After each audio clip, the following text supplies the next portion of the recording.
and what we call distress environment. And those ones, whether or not there was a crisis, would have probably gotten into a lot of trouble. There were about 5 to 6 of them on the continent.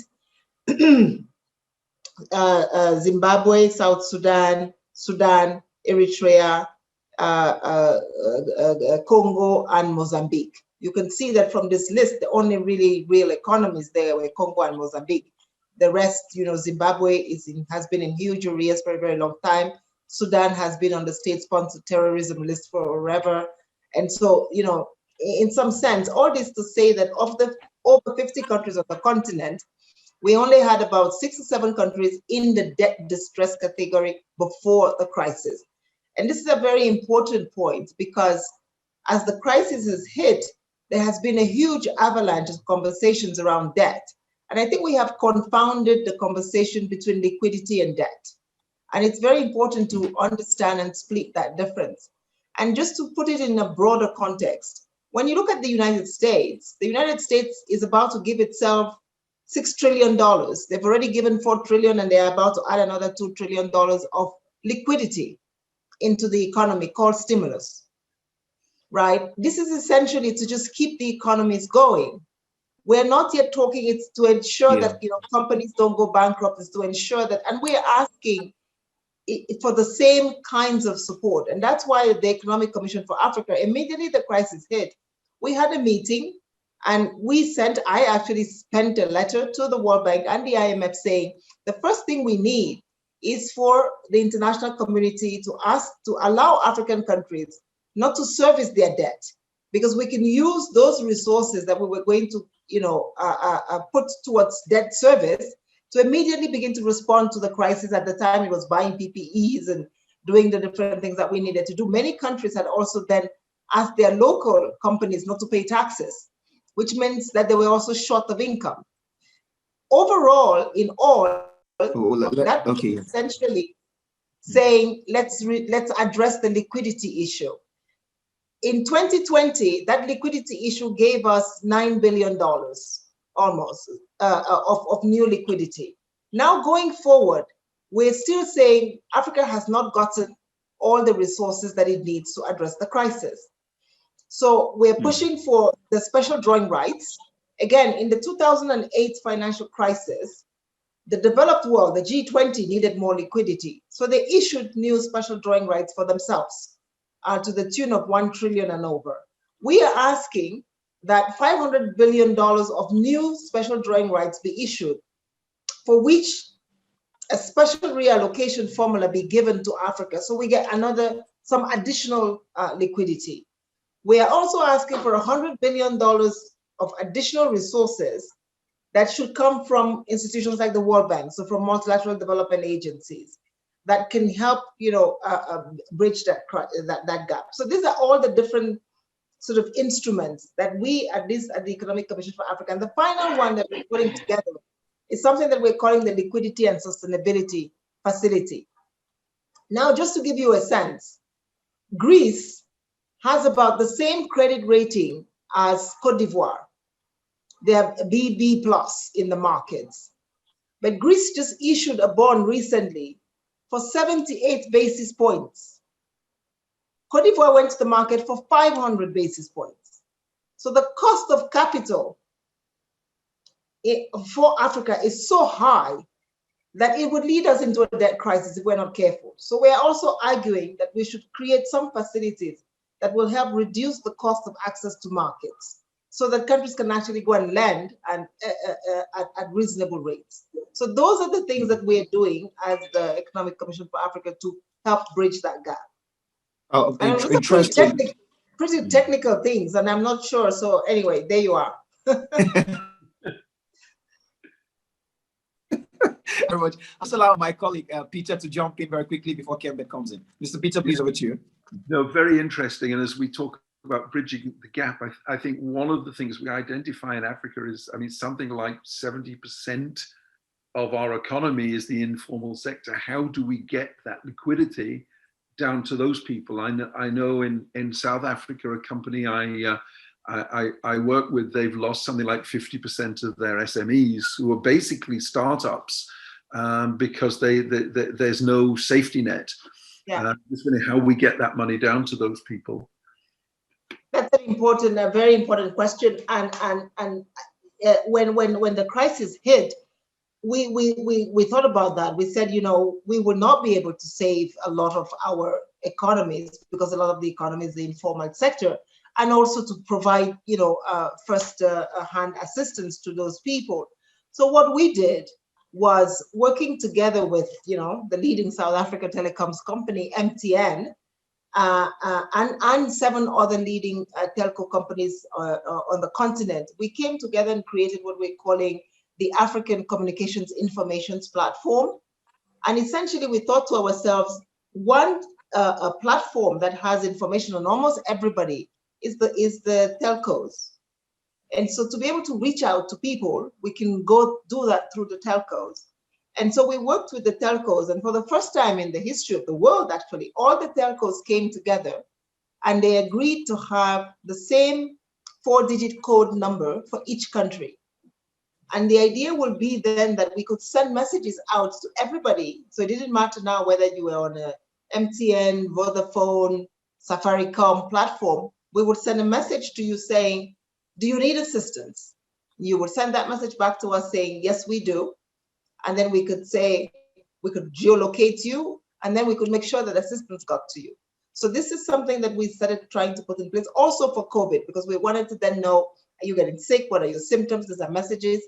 So we have built that platform. We have 714 million subscribers in the database that we have now. We have 23 countries that have now signed up to use this platform, because we needed countries to waive fees on sending these messages, because essentially they are public goods messages. So we needed each of these countries to adopt legislation. We have 23 countries that have adopted that legislation.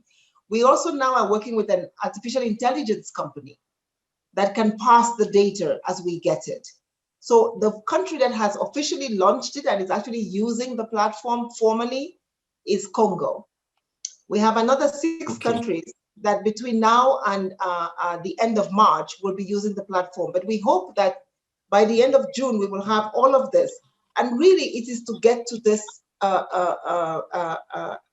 informal economy, because we believe that the informal economy, unlike the formal economy, we know where they are, and the poor people, we've been giving them support, so we also know where they are. This middle Africa, the informal economy that has been managing itself, is probably the one that is the most hit. And I give you an example. In a country like Egypt, 40%, so 3% of Egypt is below the poverty line. 40% of Egypt is vulnerable. That is the informal economy. When you have a shock like the one we've just had, those 40% fall into poverty, and we need to find them. So a lot of the work that we're doing now is to see how you can get to them through this platform. So as part of this process of doing the African Communications platform, we decided to open an artificial intelligence school in Congo, because we're actually now paying almost $1 million to an artificial intelligence company in Dubai to help us run the data. And we thought to ourselves, why are we going to pay all this money to some foreign company when we can actually get an African youth, you know, a group of youth on the continent to do it? So we've launched an artificial intelligence school in association with the government of Congo in Congo. And we hope that in the next year and a half, when you guys need artificial intelligence stuff, we can go higher off of Congo, and hopefully we launch a few more on the continent.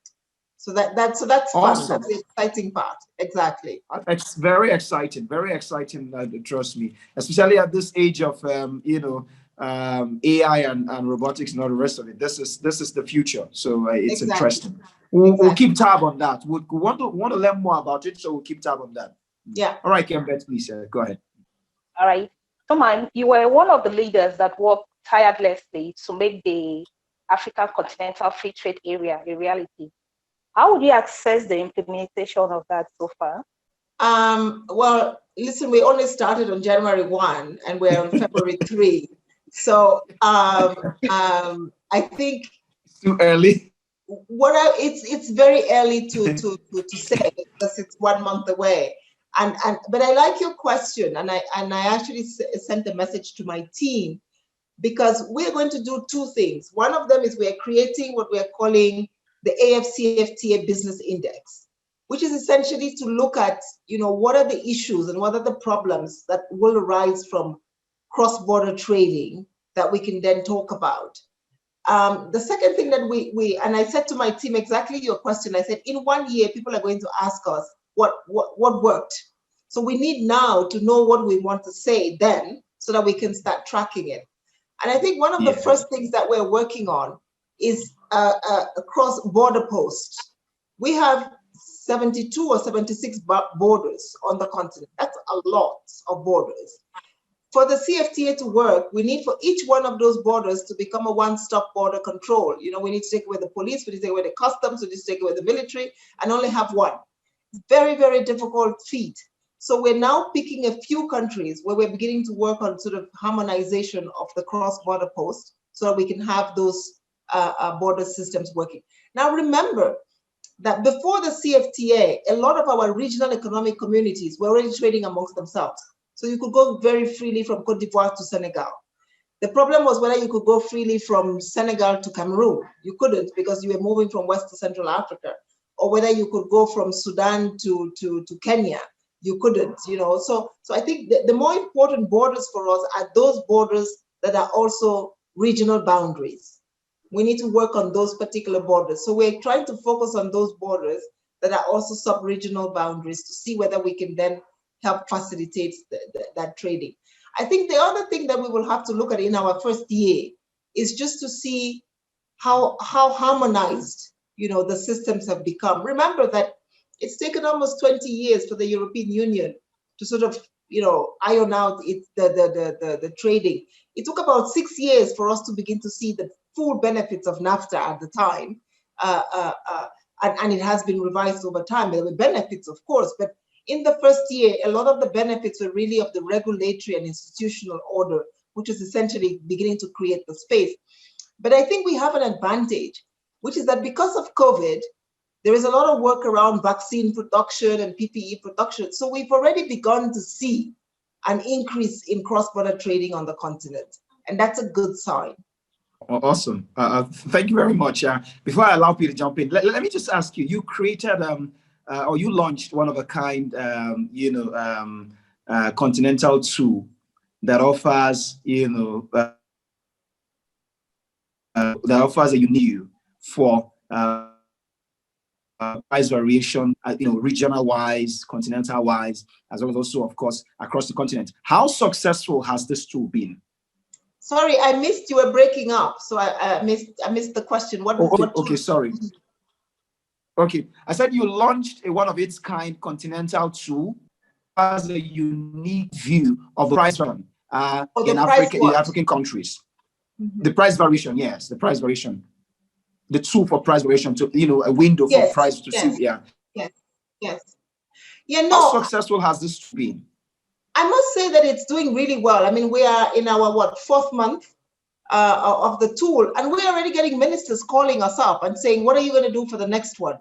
And so one of the reasons we did that was again because we were planning to do it before COVID, but COVID I think accelerated the work. And Peter, those of us who did economics and come from the University of Michigan, the University of Michigan is the national price index center in the United States. So essentially, producer price indices come from the University of Michigan.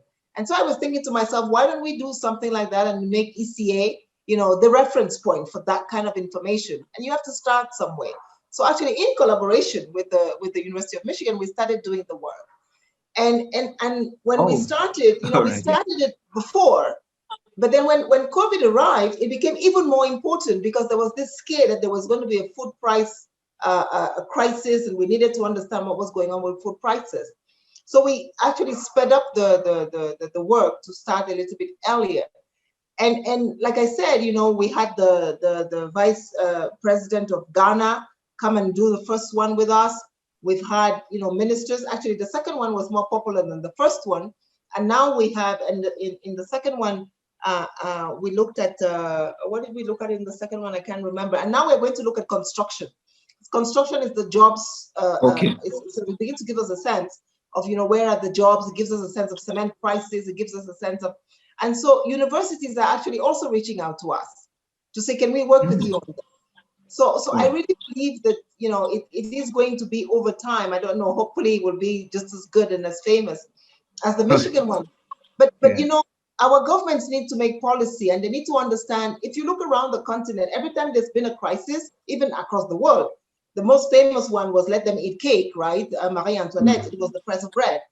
Recently in Sudan and recently in Mali, it's always the price of food that, is almost a precursor to a crisis and to a riot.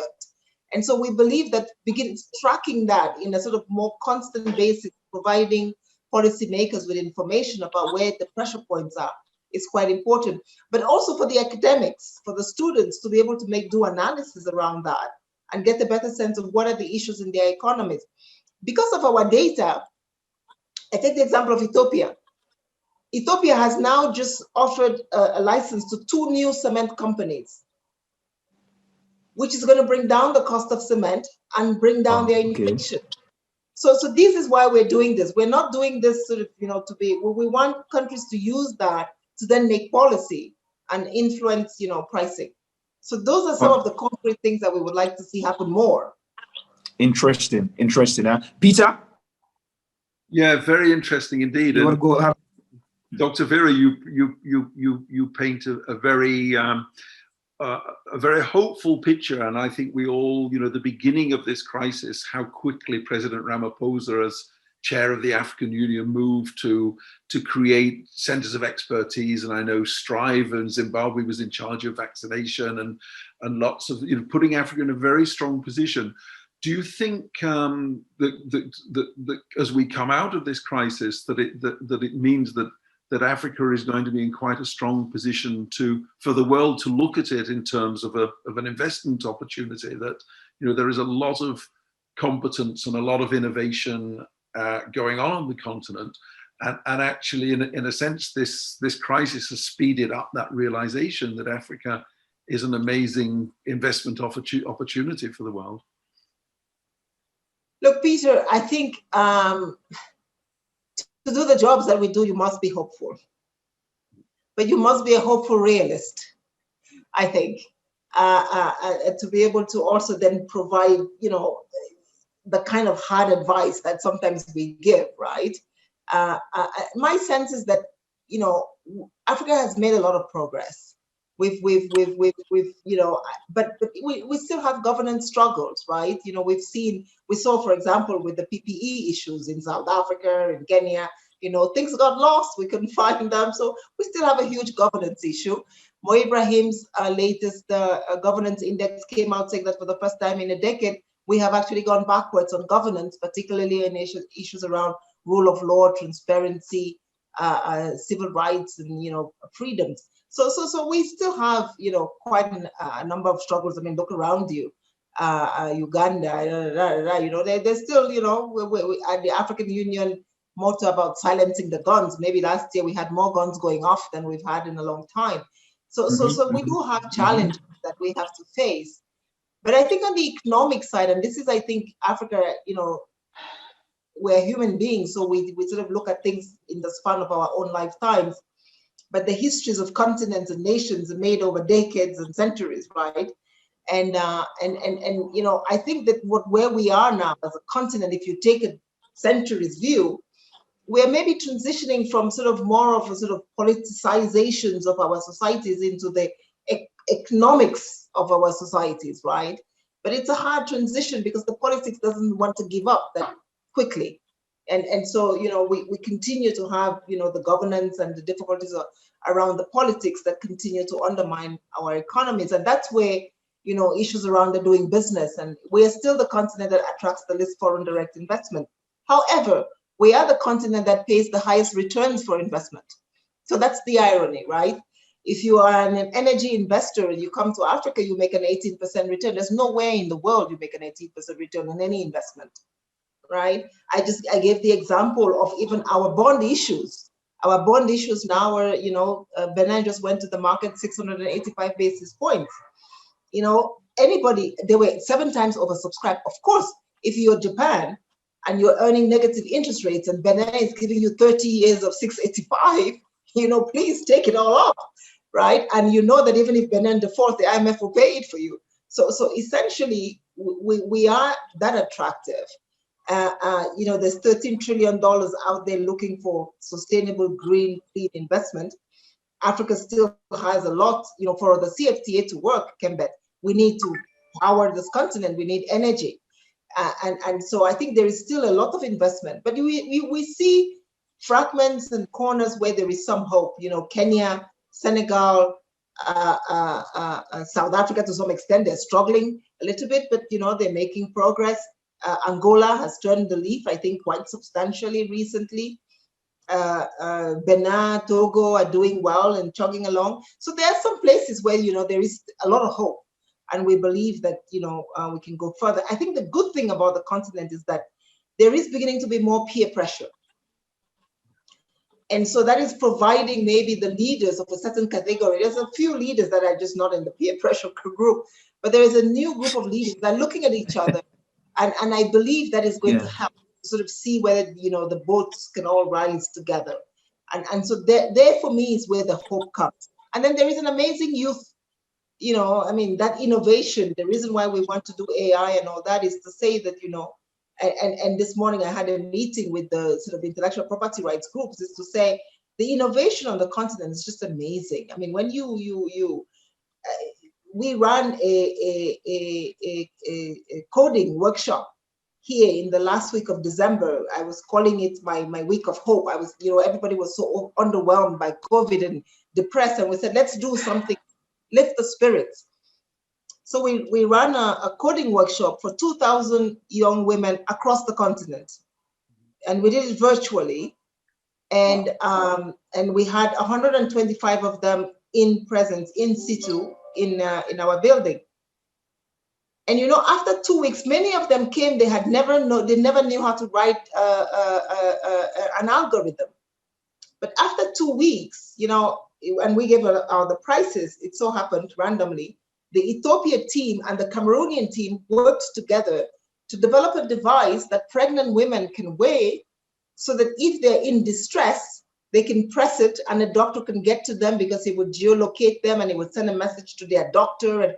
And they did this, a group in Ethiopia that speaks English and a group in Cameroon that speaks half English and half French on, amazing stuff. Another one did something on environment and water and how you can, and I was walking through the room that day and I thought, look at the innovation that we have on this continent, right?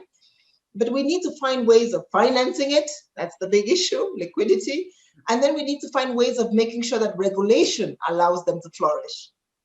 And those are the two big impediments that we still, I think, at least as the Economic Commission for Africa, we see, and we hope and continue to work towards sort of seeing how we can lift off. So yes, there is hope, but I think it's realistic hope. We are conscious of all the sort of, constraints and challenges that face the continent, and the fact that we need to continue working on them. Okay.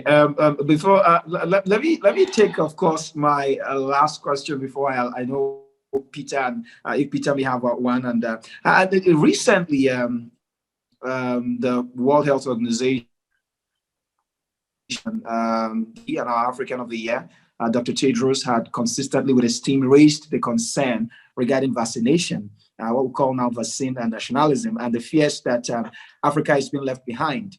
Of course, this concerns Nigeria is grappling to see how they can import as many vaccines as possible. The same, of course, South Africa received the first dose only recently, and we've seen that across the continent and the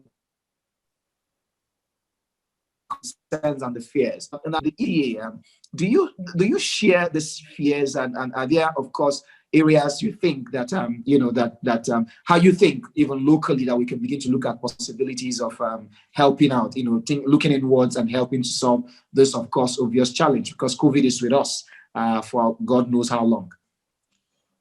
No, I think that linking a little bit to Peter's question, we have been at the Economic Commission for Africa, of course, working very closely.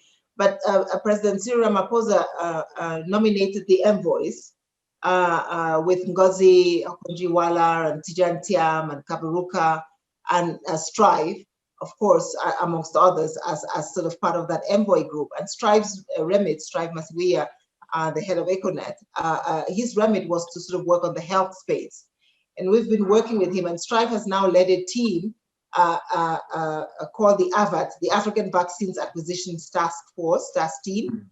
And they have been able to secure something in the order of 270 million to maybe 320 million vaccines for the continent.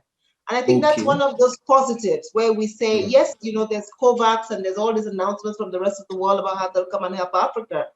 But that Africans themselves, you know, with Afri-Exim Bank, have said, you know, and really, Africa, you know, Professor Orama, you know, have come out and said, we will put money, we would front resources so that we can get the vaccines faster, right? If we wait for the institutional process, it may take us 8 months. But because Africa was able to come up with the AVAT system and go out into the world, the day we made the announcement, everybody started calling and saying, huh, how did you get it? And the vaccine companies started coming to us. Now, what we at the Economic Commission for Africa have been doing, and we started doing this work again before the COVID crisis, was we had done a study that showed that Africa was importing almost 70% of its drugs. So we launched a program called the AFCFTA Pharmaceutical Initiative. And the idea at the time was that we were going to see how we could produce more pharmaceutical commodities on the continent. So we started working very closely with the African Pharmaceutical Association. We started mapping out what were the products that we could produce. At the time, of course, we had a preference for maternal and childcare drugs. So we had mapped out what are the maternal and childcare drugs we need on the continent. Nigeria, let me take an example of that. You know, Nigeria, maternal mortality rates in Nigeria are abominable, right? Yes. And a lot of people think it's because of the healthcare systems. But actually a good amount of that is because the drugs that are used are fake and faulty. And so women bleed to death. And we found this out through this process because one, oxytocin, which is a sort of, you know, is a drug that one we import, and when we produce on the continent, it's fake. So a poor woman already who doesn't have a lot of resources buys a fake drug and dies. And that data, and so we launched a huge campaign around that. Then of course COVID hit, and so we've all now pivoted to COVID a little bit. So we're now trying to sponsor, and we at the Economic Commission for Africa with Afri-Exim Bank are working to start to fund a production facility for vaccines in Senegal. And so we're doing all that work. But we hope that we will, I mean, the team that has been working on the maternal mortality side of the issue is continuing to do the work. And we're hoping, you know, and then we found some amazing business women, again, Peter, you know, pharmacist or businesswoman in Kenya, you know, who is producing drugs, but who doesn't have, and that's where the CFTA becomes important because you need SAN. You need to be able to export to 6, 7, 8 countries to be able to make it worth your while. So that initiative is really saying, so we've brought together 13 countries and we're saying, you know, if we can make the initiative work in 13 East African countries and small island states, then we will take it out.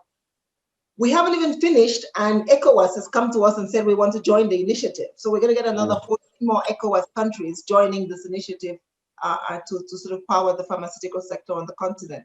So I think on the vaccines nationalism, I think the fact that Strive, Afri-Exim Bank, you know, were able to come very quickly and announce that we have 270 million. We saw February 1, South Africa got its first delivery.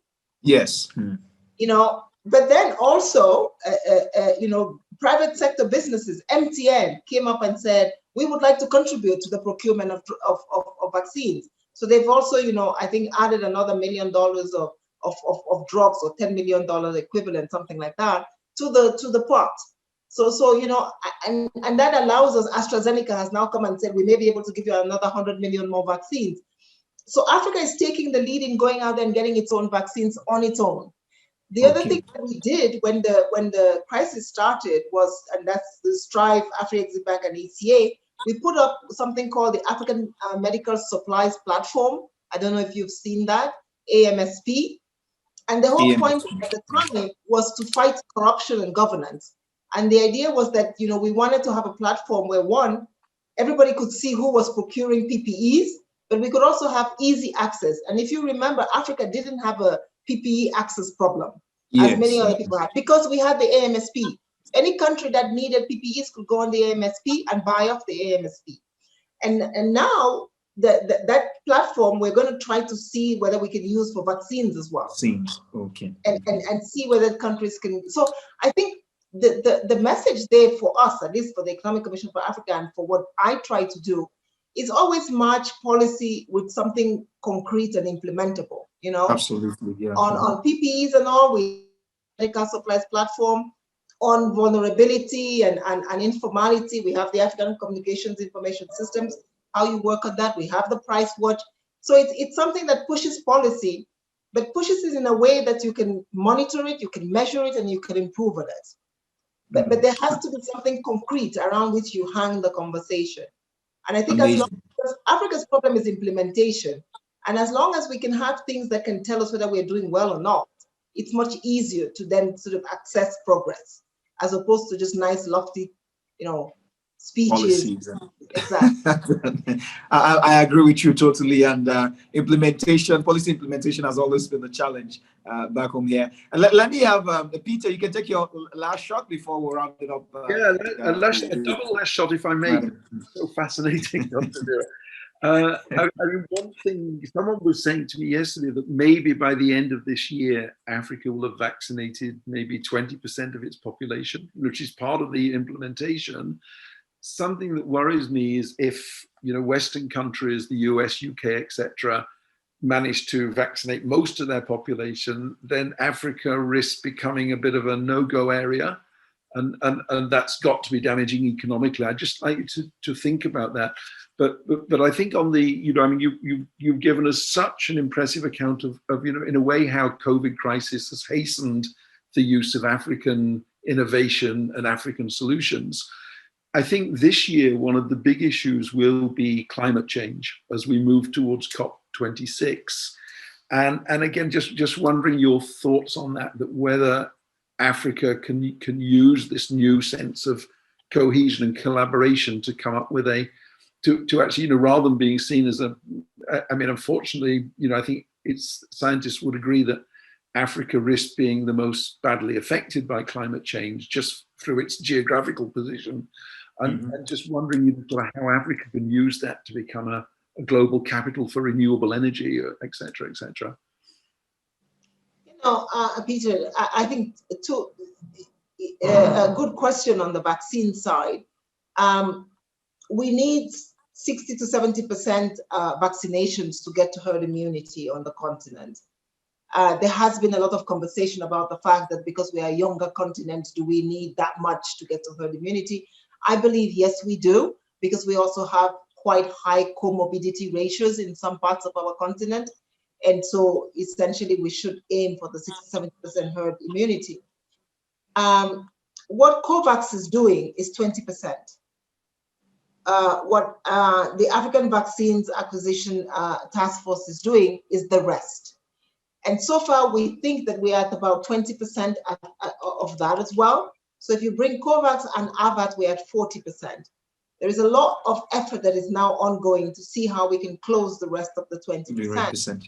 And we hope that we can do that. I mean, was 270 million at the time, was 1.6 million with sort of Pfizer, AstraZeneca, and Johnson & Johnson. But now the Chinese vaccine, hopefully maybe will get approved. And then, you know, there's a couple of other vaccines, and hopefully the price of vaccines will go down as well. And if that goes down, then maybe, and then if the Americans have, you know, declared the Military Production Act, so I think production is going to speed up out there. If in South Africa, the aspect can begin to produce for Africa, we have made production. So it's also production, right? And then it's a question of logistics of distribution. So we're looking at all of those different things to see how we can make sure that at least in 2021, we are able to vaccinate as many as possible, precisely so that we don't fall into this trap where Africa becomes a little bit of sort of no-go gate or no man's land kind of conversation. There is a real risk that if we don't do this, that will happen. Interesting. Okay, Kembet, you're here. Would you want to take your last question, or we should just? Well, ma'am, you emerged a co-winner for the African Female Leader of the Year, and of course that is a huge burden. Looking at how women, as the tourists are perceived in the continent, and especially seeing how women are moving things. We've seen Dr. Mrs. Ngozi Okonjo-Iweala, and we've seen you, of course. We've seen Amina Mohammed. We've seen we have amazing women across the continent that are doing amazing things globally. Now, with this on your shoulder, what message do you have for the rest of the women who still feel that the continent doesn't present a unique opportunity for them to excel? Well, first of all, thank you. I'm buying time. Now, first of all, thank you for that. I was very humbled. I remain very humble, and I'm always very scared of these things. Our brand. But what message do you have? I think, it's hard work, and you are right. We must agree that we're working in an environment that is still predominantly male. Yeah. And I don't think that we can wave it off with a wand. But I think that Dr. Ngozi Okonjo-Iweala has been a mentor for me for a very long time. And President Ellen Sirleaf Johnson and all, and it's, these people, they work until 2 a.m. It's a lot of hard work. And there's days when I send a message to I don't know, to Ngozi, and I'm like, wow. And then, she says, I'm talking with President Johnson Sirleaf, and then I send her a message, and this woman doesn't cease to amaze me. And she goes, me too.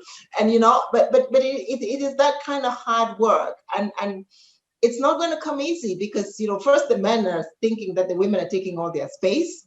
So there's already that tension there. But it's also that it should not be an entitlement. It should be, the continent needs and deserves and requires a lot of work.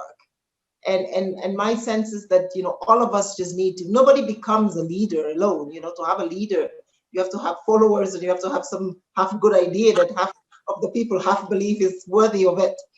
And so I really believe that it's about hard work, then it's about, communicating so that maybe you can bring some, amount of people along with you on that ride. Absolutely. It has to be a community that leads and that wins, right? It can never be, that's why I always get a little bit scared about these things, because then it sort of singles you, but it's not you. Things I've spoken about, the price watch, the ASIP and all that. There's people who spend, I bother them at 2 a.m., but they are up until 3 a.m. trying to deliver it for me the next morning. So it's an army out there of believers that come together, the African Medical Supplies Platform. We're on the phone with Strive every 2-3 days. On Sundays, on the 31st of January, we were on the phone, or to the 31st of December, and then I have to hang up and I have to go make dinner for the family. But, I think it's that kind of hard work that we all just need to put in. There is no secret. And then there's a little bit of luck. I always like to add that. There is a little bit of, you happen to be at the right place at the right time sometimes, or say the right thing in the right place. And sometimes to someone in the room at when discussions are held, he's able to put in a few words and say, look, I've worked with this person for as long as I can remember, and this person is quite can be trusted. Thank you very much for your session. I know Kembet would have had one or two other questions, but we are pressed for time. We know how very how difficult it is to keep you for maybe even 5 minutes, but thank you for being generous with your time with us, and from us at African Leadership, thank you so much. In your former life, you were an editor. Please let me invite you. African Leadership has a very robust platform where we can also host amazing articles. We have at least about the top 1% of leaders in the continent subscribers to this, to some of our publications, and we will be more than happy, because I've read a couple of your articles. I know you still write very well from time to time. I know Peter would also love that you share some of these articles with us from time to time, so that we can host on our platforms. Now, inviting you formally into the editorial. I mean, having you rich editorial materials from your archives that we can also share and publish with your writing permission. I think we have your email directly, and we can shoot you an email to take the conversations and forward. My colleague would follow up with your team on the arrangements as per the events, the agenda, the materials needed, and the order of functions for that day. And I think with that, it's a beginning of a partnership. I think would, like I said earlier during the conversation, we'd like to follow up on the AI project you have in Congo. It would be an amazing thing to report on, especially because it's the future, and we have a young, if not the youngest, of course, population across the world. So youngest population across the world. So we need that particular kind of reportage to tell the world what is happening with our young people. So thank you very much, madam, for your time. And thank you. We would keep in touch. And I'm sure when COVID disruptions subsides, we would probably have a time to invite you to any of our events, maybe in the UK or in the US, anywhere. If you're within the vicinity, if you can join us. I know a lot of people would love to hear from you. And mentorship for women too. We have a lot of women under our Amazon Watch platform and the Center for Economic and Leadership Development. A lot of women that we mentor through programs and activities, and it will be a huge honor to have you speak directly to some of those women, and of course share the tips that you've also shared with us here with them. The one, 2, 3, or 4 women in that gathering will go home knowing that at least they're on the right track. Possibly those that are disenchanted would find hope again in the fact that it's possible to make it in the continent. So thank you very much for your time. We do appreciate. We'll let you go now, and we'll keep you posted with the planning and activities for the event. Thank you very much, Kembet, Peter, Kingsley. Thank you so much. Have a good day. Stay safe. Thank you. Thank you. All right. Thank you. Bye. Bye. Thank you. Bye. Bye. Thank you. Bye. Thank you. Bye. All right.